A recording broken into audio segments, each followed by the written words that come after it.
All right.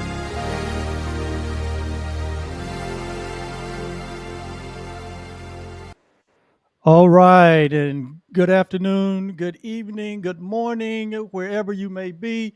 And welcome to this edition of Coach's Corner with these, my friends, my mastermind partner, my fellow coaches. My name's Oliver Blue, and I'm one of the co hosts. And I'm joined here by none other than John Ebron. Blessings. Yes, sir. And Coach Wayne Moody.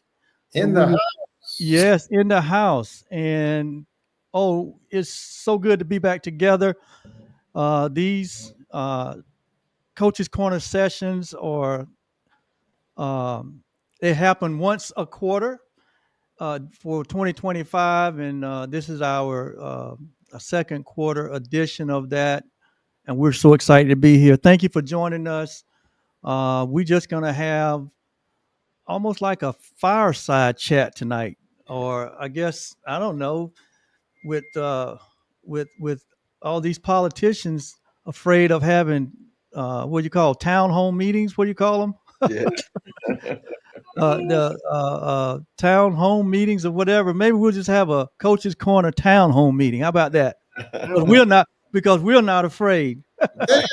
And we're not operating in fear. But thank you for being here. We welcome you to just sit back and uh, listen in as we take this opportunity to give back into the communities in which we serve as coaches and as entrepreneurs, and we're just delighted to share and to be here together. So, how about it, young men? How you guys feeling tonight?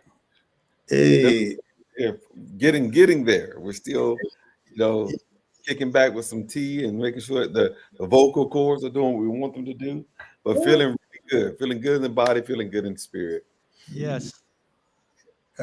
James Brown says, "I feel good." Na na na na na na.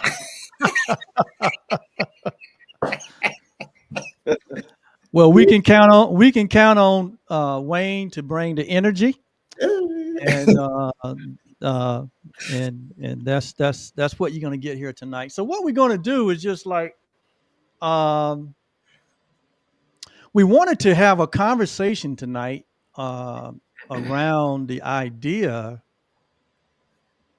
of thoughts and um, what we have not only experienced in our own life, but what we have learned through our own discovery and what we share with our communities and with our clients is that thoughts are very powerful. In fact, thoughts become things, Hmm. and it is like the beginning of the creative process, right?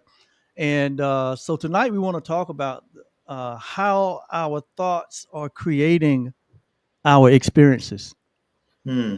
and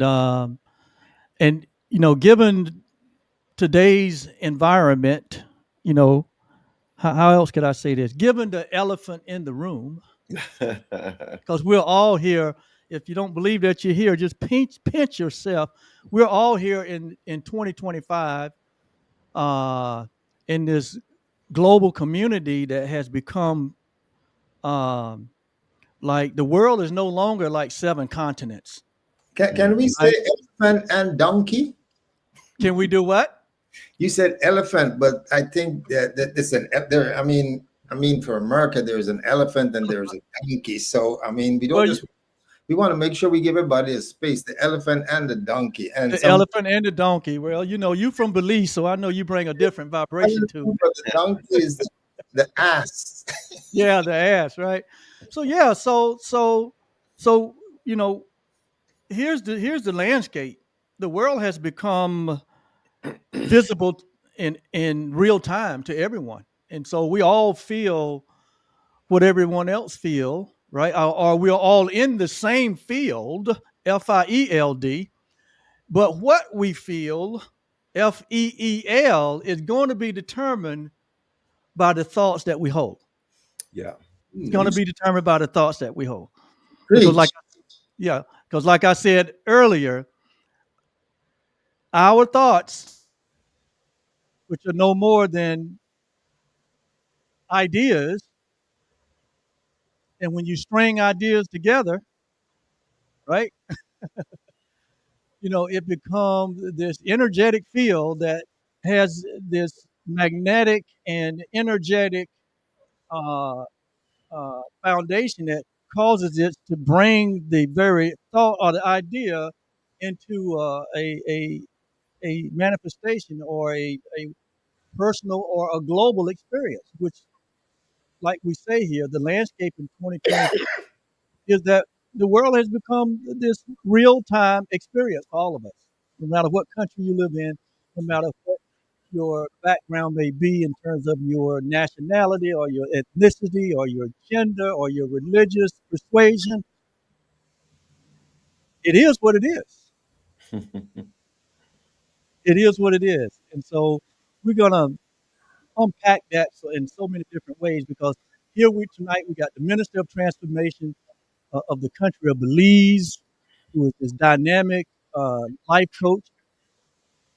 We also have John Ebron, who is a consultant and a dynamic leadership teacher that resides down in San Antonio, Texas. That he has this military background, and he's really in depth in structure and training, and then I'm here. You guys that uh, hang out in my community, the way I bring it. Me, it is all about identity. Know who you are.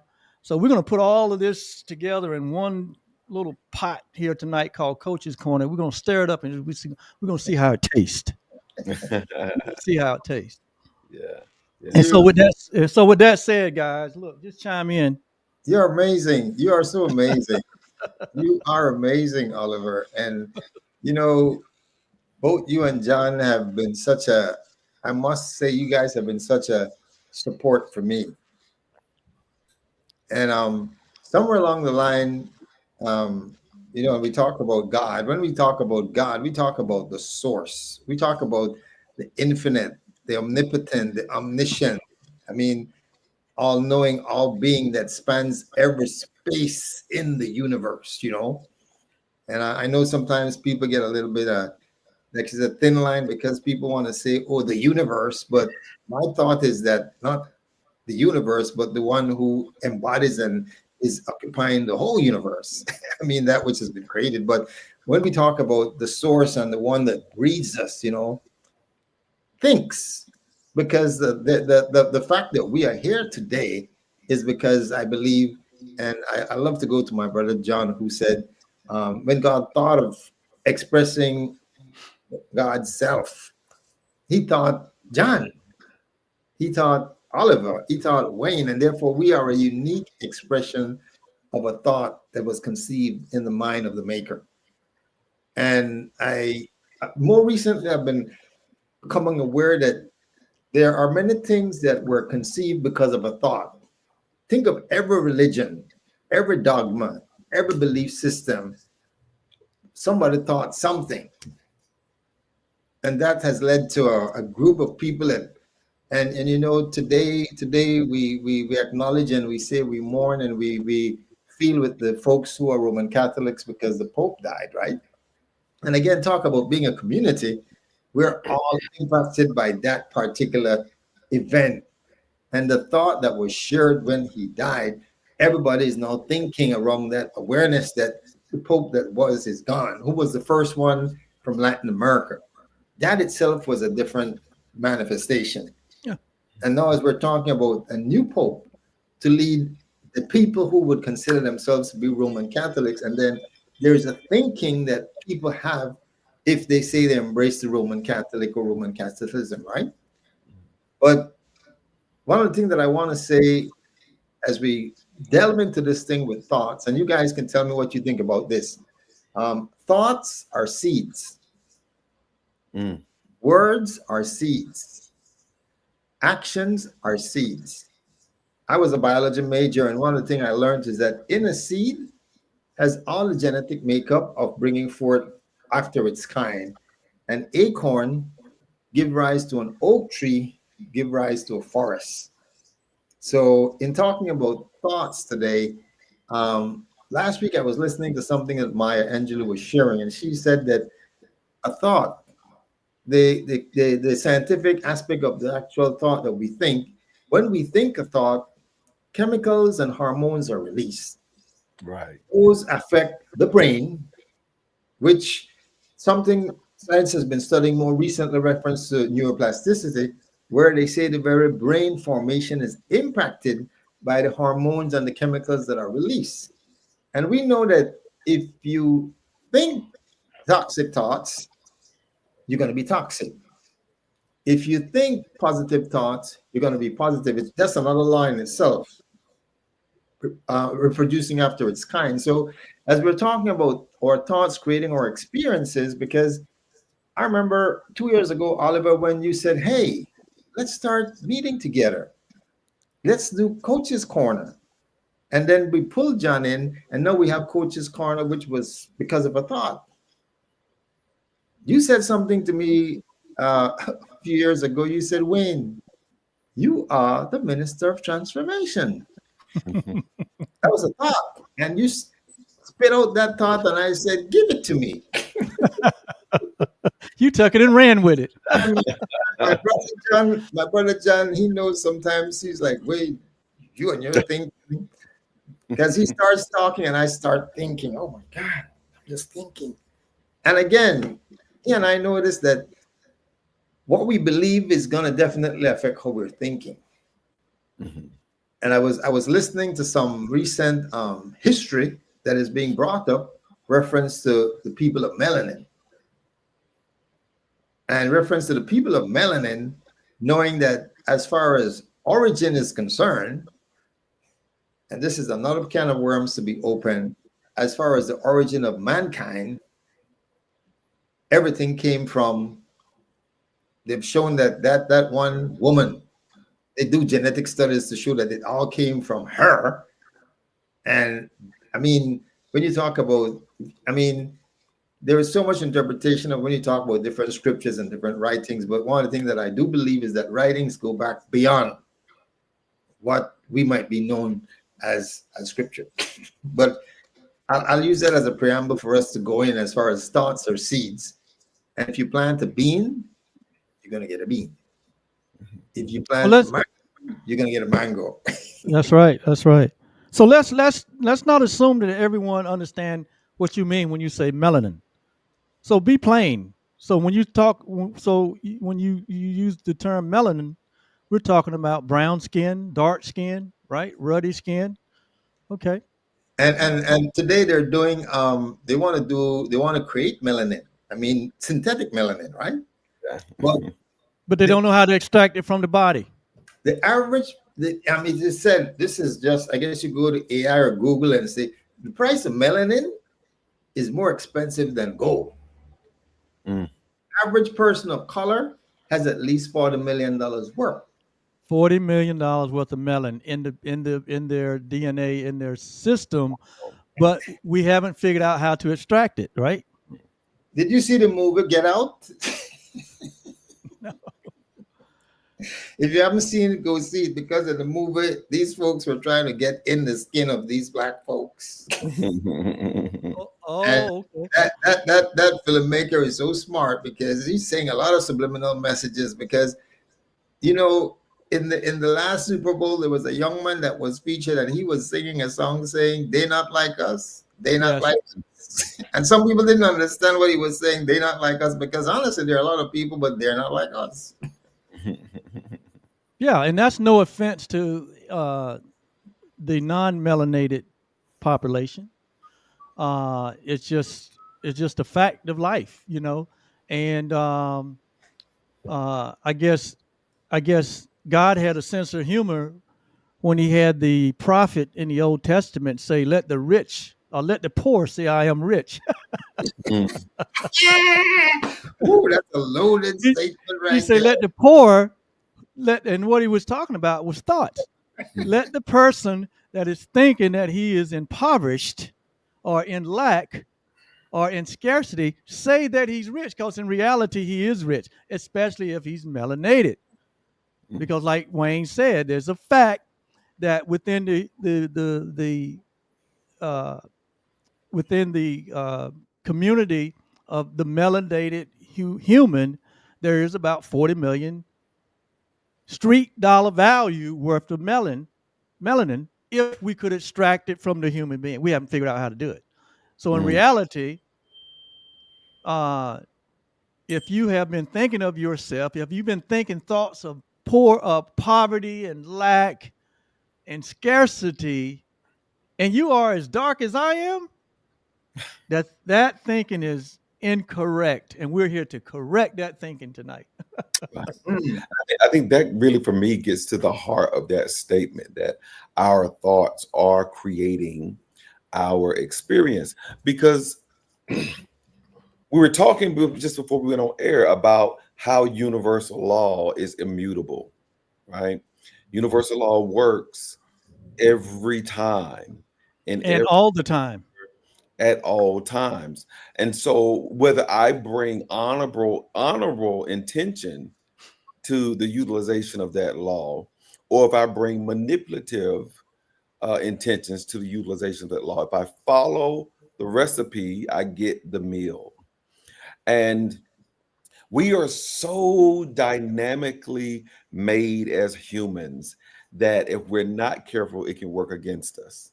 Our marvelous minds can craft some stuff, and if we don't set intention, we will be building a forest fire when we're thinking we're building a house to, weather the storm in. And so we have to be self-aware and situationally aware to determine if what is being created by our thoughts is working for us or not. Right? Because I know for myself, I came from a very impoverished mindset, impoverished everything, right? Mhm. But which led to a very impoverished mindset. I had no idea. I had not read any of Dr. Carol Dweck's work on the growth mindset or the fixed mindset. That's cute. That's adorable. I'd never heard any of that before, right? But I had made decisions to support the thoughts that kept me fixated in an impoverished state of being, right? And I love this conversation and I hate this conversation because sometimes I feel like we can weaponize this conversation, right? Well, it's your thoughts that got you where you're at. Mind your damn business. Don't worry about my thoughts, right? But if you could take that same message and then turn it into an empowering journey that a person can go on, what if you could think differently about the same experience? You don't need to have another experience. Maybe if you just thought differently about it, that door that closed for you, maybe something else would open up. And maybe the closing of that door could actually work for you when you learn how to use the results of your thoughts as the litmus test to the next set of thoughts that you need to make. When I first started teaching resilience in the military, this was the first time really we identified that it is your responsibility to manage your thoughts. But we gave no training really, and no coaching, no mentoring on if that is in fact my responsibility, how do I get after it? We told people go do push-ups. Push-ups will solve everything, Just go do some workout. Go work out. You're not feeling good, your body, go do some push-ups. You're mad at your wife, go do some push-ups. Your lawnmower stop working, go do some push-ups, right? And that'll just fix everything. But what we begin to really realize, and what happens oftentimes, is we have a big cultural shift. Something switches up on us that we cannot rest in the undone work, right? It's almost like the eagle, when she's ready to get the eaglets to fly, she began to remove some of the comforts of the nest. And now all the feathers are removed and all the jagged edges of the sticks and the thorns. And now you can't rest there. You got to grow out of that, right? And so we started teaching a very simple concept called ATC. ATC. Activating events is what triggers your thoughts, and your thoughts have consequences, and the consequences of your thoughts yields the results in your life, right? So the activating event is going to be the activating event, whether it is, a positive thing or negative thing, whatever it may be. It's that thing that triggers your five senses, that something has happened, and now you're processing this input that's come your way. I like to use getting cut off in traffic, because I only know English until you cut me off in traffic. Then I know all kinds of languages, right? But that activating event, something outside of my locus of control, can't do anything about it. It still impacts me, right? And we have to be prepared with our thoughts to deal with that kind of reality, because you can say, I'm going to boil this world down to only the things I can control all you want. There is something, if it's nothing but the weather, right, that's going to be outside of your control. And you're going to perceive that through your five senses, right? And so the work that you've done on your mindset before the activating event is going to determine the kind of thoughts, those seeds that Wayne was talking about, that you're going to have. So when I first got certified as a coach, I was really focused on leadership. I was focused on how can you powerfully and positively impact other people. But as I began to move through my career, I got fascinated with mindset, because where you set your mind is where your thoughts are going to springboard from. Now, if I set my mind into scarcity, into fear, into hatred, if I tell myself every day, the moment I step out that door, the big bad world is after me, it's going to get me. And I saturate my mind at that level. I set my mind there. Yeah. Every time, if it's a mosquito bite, it doesn't matter what it is, right? I'm in this defensive posture. And what do we do when we get defensive? What's going to come to us when we position ourselves here? And that's the result of our thinking, right? Yes. What's the acronym, John? What's the acronym? ATC, activating events, thought, and consequences. ATC. Yeah, the consequences, generally speaking, the consequences of our thoughts are two major things. It is our energetic state. It is our energy in motion. It is our emotion. That is a result of your thinking, right? So if I get cut off in traffic and I've elevated my mindset, I could be in a prayerful, giving, energetic state. I could say, oh, that person must be in danger, or that person must be in trouble. I'm going to pray for them. I hope they're okay. I never do this, ladies and gentlemen, just so you know. Pray for me. I get better. I am not there yet. I turn into Wile E. Coyote and Yosemite Sam. That's where I go. Right? Interject here quickly something. My mentor shared an acronym with me too, right? Mira Morrison, right? And the acronym is TEAR, right? EAR, okay. Where the T is the thought that you think, right? Mm-hmm. The E is the emotion that is as a result of the thought that you think, because the thoughts are connected to what you feel. Like, for example, and an example I would use right here, right now. Can you think of being in Houston a few weeks ago with some friends of mine? Mm-hmm.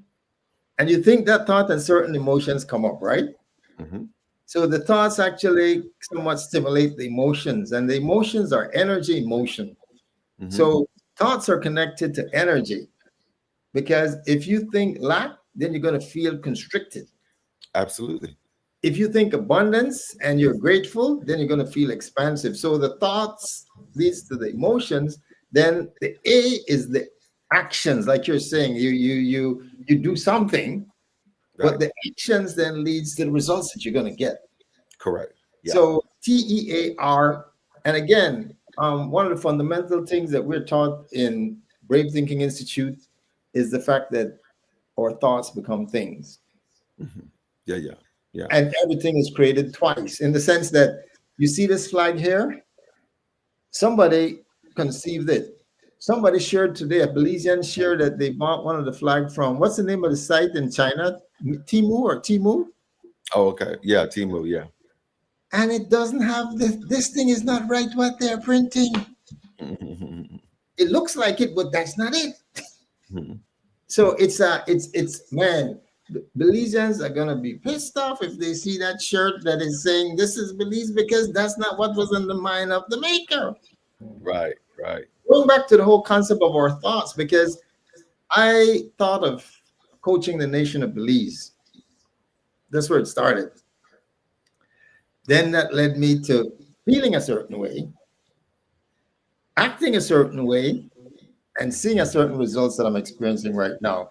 And I think it works if it's going to give you something that you desire, and it's going to give you something that, and the book says, as a man thinketh, so is he. Because if you think you can, you will. If you think you can't, you just won't.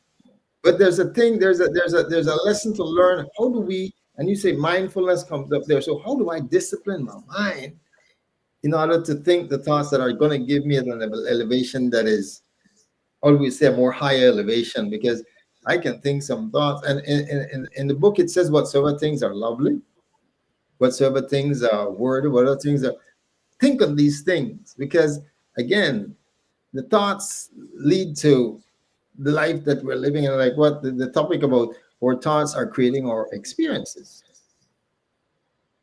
Oliver, you take the mic. Oh, well, hey, look, you guys are doing a great job. John, did you want to finish your? Yeah, what very similar to what you were sharing, Wayne. This ATC model, like I said, the consequences, similar. Two things. It's the energy, right? So when you talk about emotional management, really we need to reverse engineer back to the thinking, right? That's where you have the best possible. That's what I was over here thinking. Yeah. So that's where you have the best possible chance to render an outcome that's really more towards your values and what you're looking for in life, not in focusing on the results. Not bad, John. Why did you do that? Stop that. Don't do that. Don't do that. Results, when you have a result in your life, that is the congealed manifestation of that intangible creation that you started off with. It is here. Now you can create a new set of results to replace that results, but results are what results are, right?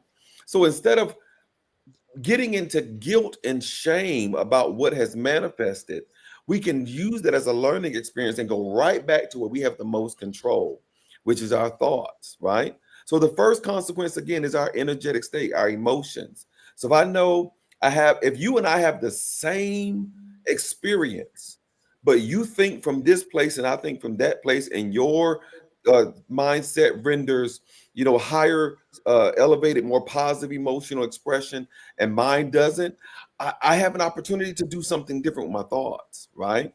So the energy, like we said, it changes potential energy into kinetic energy. It puts energy in motion, emotion, and that emotion floods this physical body where our consciousness is held and puts the body into motion. That's how we get a reaction, which is the second consequence. So the first consequence is our emotions. The second consequence is our reactions to that activating event, which leads to our results.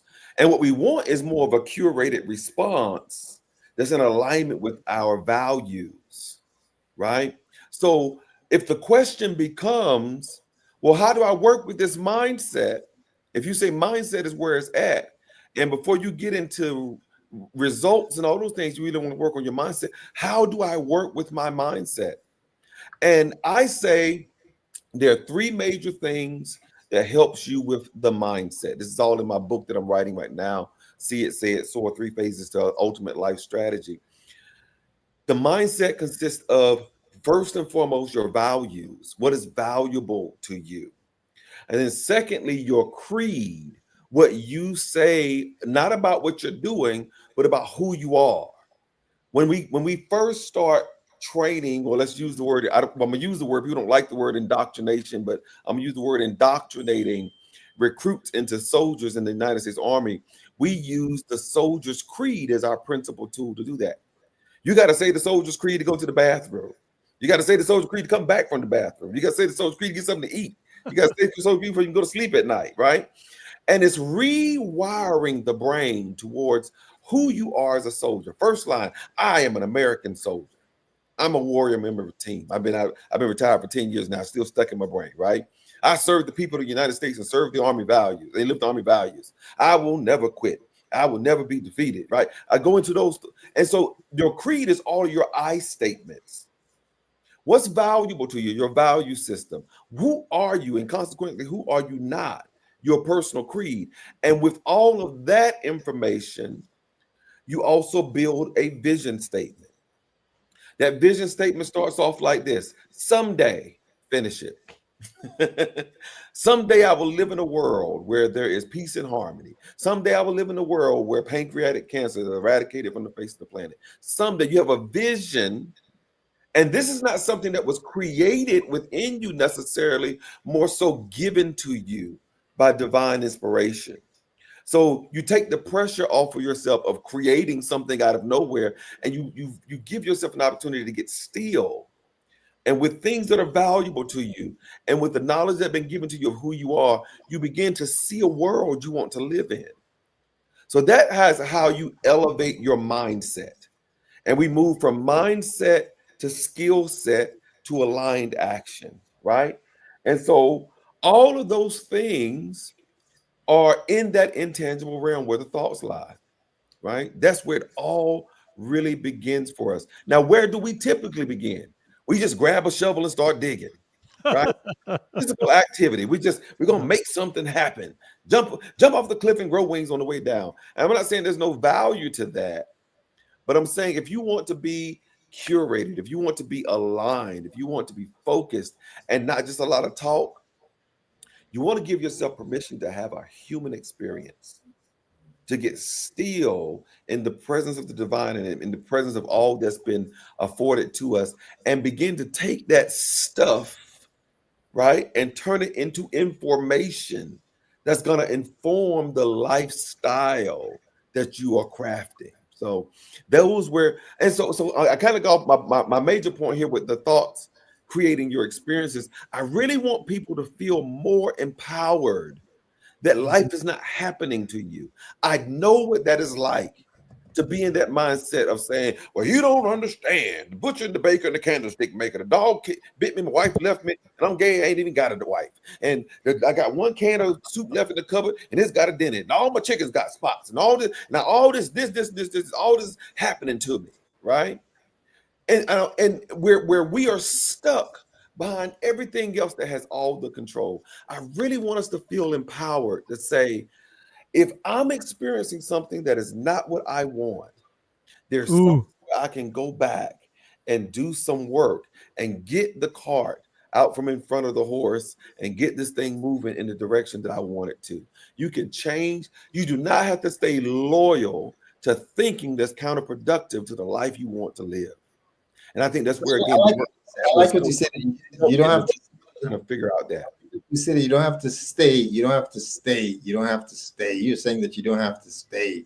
Mm-hmm. And again, it sounds like you were actually teaching the whole idea that, I mean, Oliver, you can agree with me, because when we talk about transformation in dream building, right? In the whole process of, let's say, coaching a client, the first thing is being aware where you are and take responsibility for where you are, because I cannot take you to where you desire to go if you don't know where you are. And that responsibility, we got to say, I mean, where I'm at right now in the space that I'm at, it's my responsibility being here. I'm not a child. I mean, as a child, you grow up and you might have care providers, but as you grow, wherever you are, if you don't like where you are, you got to start thinking about, what is it that I want to do, or where is it that I want to go? And I like what you said. You want to, and this is where like visualization comes in, because I know where I'm at right now, but I can tell you honestly, I got to take responsibility for where I'm at. I can't blame nobody. I mean, the economy, I mean, there are different influences, but at the end of the day, I have a part to play, a major part to play in whether I'm going to stay where I'm at or whether I'm not going to stay where I'm at, because I could just say, well, life is happening to me. It is what it is. I'm a victim, right?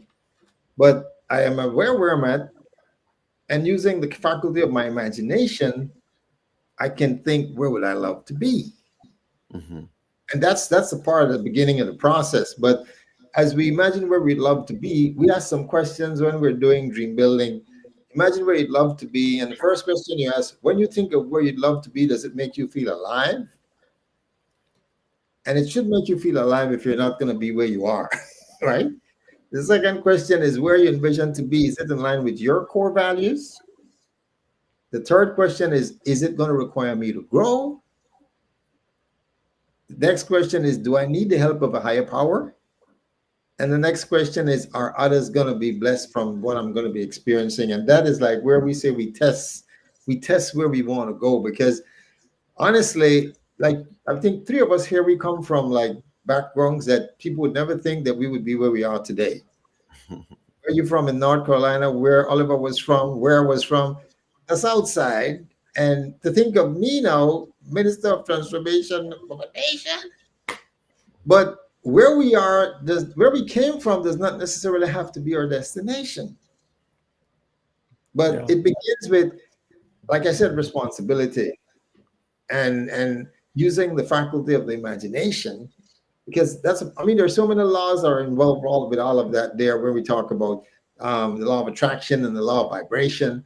But Oliver, I'm sure you can give us some insight into putting these pieces together in this cauldron that we're mixing up here tonight. Boy, I told you it's going to be a pot of soup.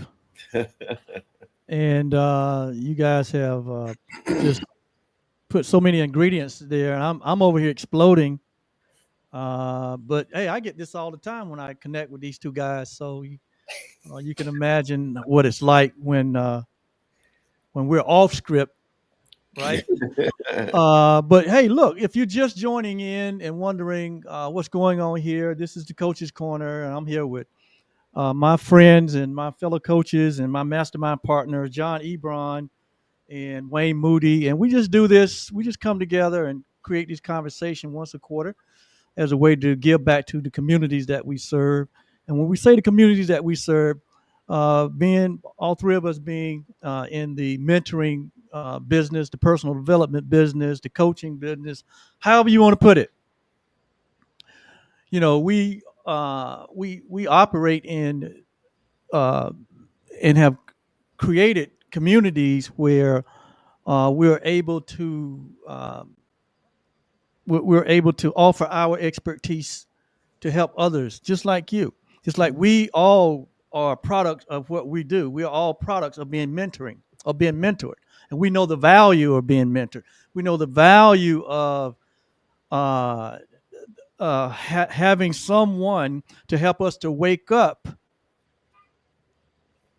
to the power of our thoughts, and to realize that where we are was where we thought ourselves into, and that we can use the same principle to think our way out of it into something that's more appealing to us, something that's more glorious, something that's more in alignment with our purpose and our being.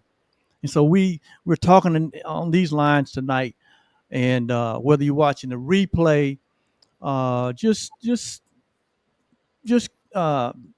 say replay if you're watching the replay. If you're watching it live, just put in the chat live, and we'll come back around and give you some love right in the comments at some point. But yeah, to wrap all of this up, there's just so much here, but the principle is just like these guys have both shared, is that accepting the reality that we have always created our own experience. True. Yeah. That where we are is where we've thought ourselves to be. And regardless of the outside forces, regardless of the environment, regardless of all of the different factors that we give credence to, the reality is, right, we are creative beings, and the principle of creation starts with thinking. And there is a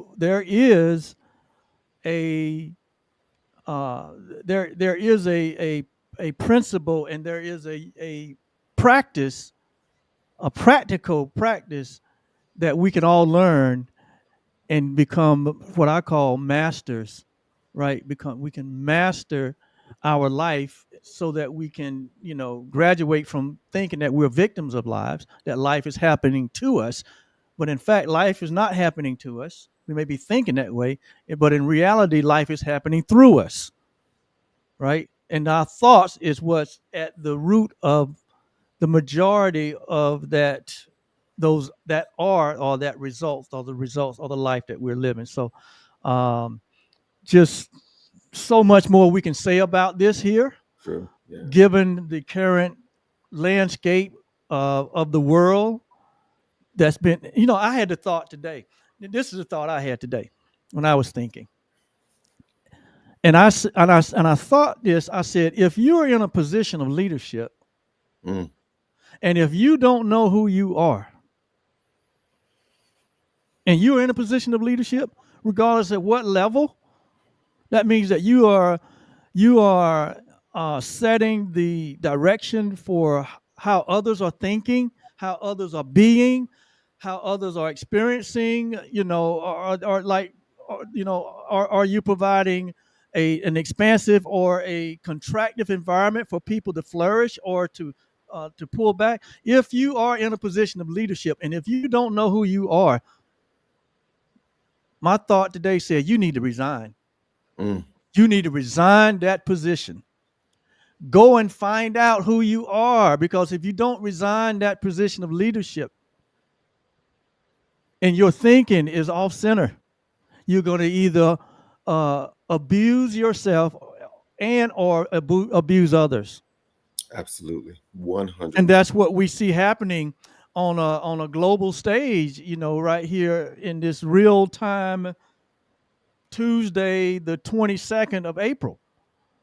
Can I say Where there's a tremendous amount of abuse and suffering, and so much is happening on the negative end, right? However, all the while,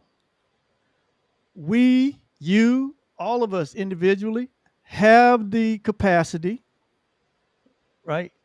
We have the capacity to redirect how we experience ourselves in this real time, right? And it all starts with knowing who you are. And that gets to my core message, you guys. That's my core message, finding the real you. yes? And so the thought came to me today. If you're in leadership position, if you don't know who you are, you need to resign. Go find out who you are, then come back and ask to be reinstated, so that we're not leading people into suffering, but that we're actually leading people into a revelation and an expansive experience of who they are, Mm-hmm. of life. Mm-hmm. So that was my thought for today. So that's powerful. That's so powerful. I'm Go ahead. talking about knowing who you are, right? Mm-hmm. There's something that we can't finish talking about. I'm going to mention here when it comes to how our history helps us understand who we are. And when you have folks saying, don't talk about your history, and then you have folks on the other end of the pendulum just talking about the history, because it's like too extreme. You can say, don't talk about it, but then you can just be talking about it. But I think transformation is, like I said, take responsibility for where you are. So you need to know your history. Yeah. Because if you don't know your history, somebody else is going to tell you who you are. And they're going to say, oh, you came from monkeys. But if you know who you are, take responsibility and know where you're coming from, then you can say, okay, this is what I've envisioned it to be. Yeah. And there's so much to unwrap in the whole idea of even us as a people of color, making sure our young ones know who are we. And we're having to get creative on doing that, because the institutions that were supposed to safeguard those information, those institutions themselves are currently under attack, right? And so, largely speaking, in our culture, a lot of our history was handed down by word of mouth, right? And at the onset of technology, I made all my little discovery calls. Then I'm hitting my little record buttons because I don't want to take any notes while I'm talking. I'll let my little iPad do that for me, right? Now just all this technology, but I think we do need to get back to passing down our history by word of mouth. Why? One, because it fosters community, right? You literally have to sit at the feet of the elders if you're going to hear the words of the elders, right? So that's not something you're going to get in an email. And so much of what we want in this modern age of connection that we're missing comes out of a mutation or complete absence of community. I was Yes. sharing, just as an example, last week I was having a conversation with a gentleman about this idea of wedding. I said, let me Dungeons and Dragons this for you, right? Let me take it out of the normal churchy talk. Let me make this spooky and exoteric, okay? I said, now when you think about weddings, a wedding is a sacrament. A sacrament is a sacred ritual, so sacred that it requires an officiant. Any and everybody can't just, bippity boppity boo, and now you married, right? That's cute. That's adorable. You can try if you want to, but you got to be in a position and prepared to fulfill that ritual. But here's the interesting thing about this ritual that most people, even married people, don't realize. In the true, authentic exercising of that ritual, there is a part of the ritual where the officiant, the pastor, the priest, whoever it is, does not talk to the couple at all. As a matter of fact, they turn their back on the couple and then they turn towards the community. And they bind that community. That's why you don't go to everybody's funeral and you don't go to everybody's wedding just because you think you're cute in your dress. Keep your tail home if you're not part of that community, because you are going to be bound by ritual right when that officiant says, this new couple that is now experiencing oneness, you are now responsible. You are the fertile ground that couple is being planted in. And if they grow up like they was planted on stone and they grow up and the first sun burns them out, it's not just that couple's fault, it's your fault. And they make the community affirm with I. Will you support the growth and development of this couple? And now you're responsible. So now you are in this community. But we're in a space now where a community could be with Mei Lee over there in China, right?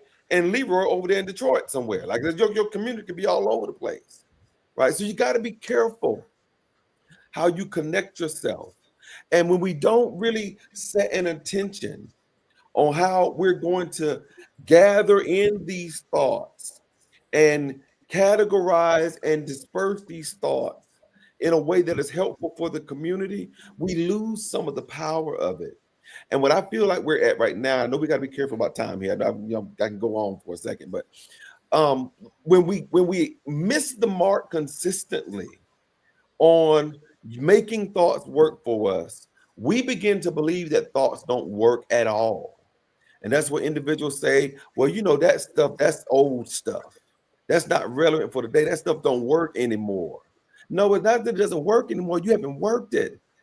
Your beautiful brain was crafted eons ago with the prime directive to keep you safe. And it is your job to develop a consciousness above that prime directive to say, I'm going to take this life beyond safety and into self-actualization. That's your job. And the job of doing that's my job, that's our job. And the job of doing that is managing our thoughts. Managing our thoughts. Your thoughts are nuclear reactors. If you learn how to crack it open just right, you have the energy to change your life from whatever it started from. We call it being winners in my community, right? You're in the winner circle, WINN. It stands for what is now, what you're currently experiencing, but also what is next. So how do you get from this point to that point? You got to establish what is, and then you can establish what you desire. And that's only when you do that can you create a roadmap between the two, right? And all of that is way outside the tangible world. It's in that first creation that Wayne was talking about at the beginning of our talk today. It's in your thinking. And thinking can get beat out of us. When you get stuck in the tangible world and never get back into that intangible world of imagining what's possible, it becomes harder and harder to do it. So get around some thought-provoking people. You know, what is it? What's somewhere, Wayne? What, 30 to 80,000 thoughts we think the same, you know, about 90% every day, the same thoughts. Get away from people that's thinking the same thing that you were thinking yesterday. Not unless you're happy with what you had yesterday. And get into a space thought generated that takes you to the next level. That's all I got. Go for it. Well, Wayne, we know got you a have commercial break here. Folks, if you're listening right now, right? These two guys are going to be in Belize the end of this year for a summit. John and Oliver are keynote speakers at the Sankofa Mastermind Summit. And if you think this session is a session, can you put a little commercial on there for me, Oliver? Because in the end of this year, the weekend after Thanksgiving, folks from my community and from some of these communities will come to my country. I'll be hosting the first Sankofa Mastermind Summit, and keynote speakers John Ebron and Oliver Blue and yours truly is going to be phenomenal. And next three months, we're going to have the next time we do Coach's Corner, I'll be in Belize. Yes, you'll actually be back home. And Wayne is yeah, I got the reel, and so yeah, let me show this right quick. But this is something that you can believe yourself into. So let's share this with. Attention, friends from across the globe. The Sankofa Mastermind Summit 2025 is here, and it's our first in-person summit, hosted in breathtaking paradise of Belize.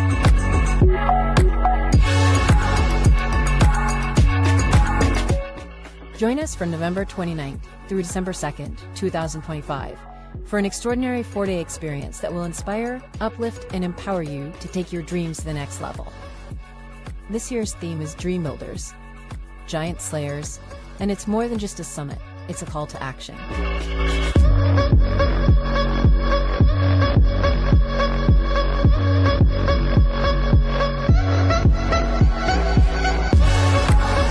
Imagine yourself immersed in the rich culture and beauty of Belize, connecting with like-minded individuals ready to make a lasting impact.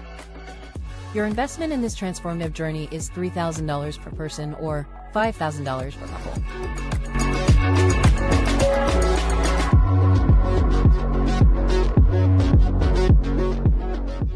Secure your spot with a 25% down payment of only $750 per person or $1,250 per couple to guarantee your spot to this awesome experience. This is more than just a summit. It's the opportunity of a lifetime. Don't miss your chance to reignite your vision, build lasting connections, and truly transform your future. All right. So Wayne is fulfilling one of his thoughts and ideas from many years ago, and he's hosting his first live summit. He's had virtual summits for the last 3-4 years here in the state, but he's actually moving back to his home country. And the dream he's always had was that he wanted to become the coach for the next generation of his country. And so he's going back as the minister of transformation for the country of Belize. And now he's inviting all of us, his friends, his partners, to come for a 3 to 4 day summit that's happening the week after Thanksgiving. And it's going to be a great time. Yeah. And can you, Oliver, I spoke to Bernard, right? And I don't know if you can put his number in the reference to WhatsApp him in Belize if you're interested. And he'd be waiting to hear if you're interested in being there. If you can put his WhatsApp number in the or can I just put it in? I think I may have to put it in, Wayne. Let's see here. You can go to comment field. You got comment field. What's the number? 501 615. Okay, hang on a second. 501 615. 615. 404047. And And so Bernard that, is the coordinator. yes. That you can reach So Bernard on WhatsApp. Bernard on WhatsApp in Belize. 501-615-4047. it's in the comment field. And I don't know if y'all can see it on your okay. side, but it's in the comment field.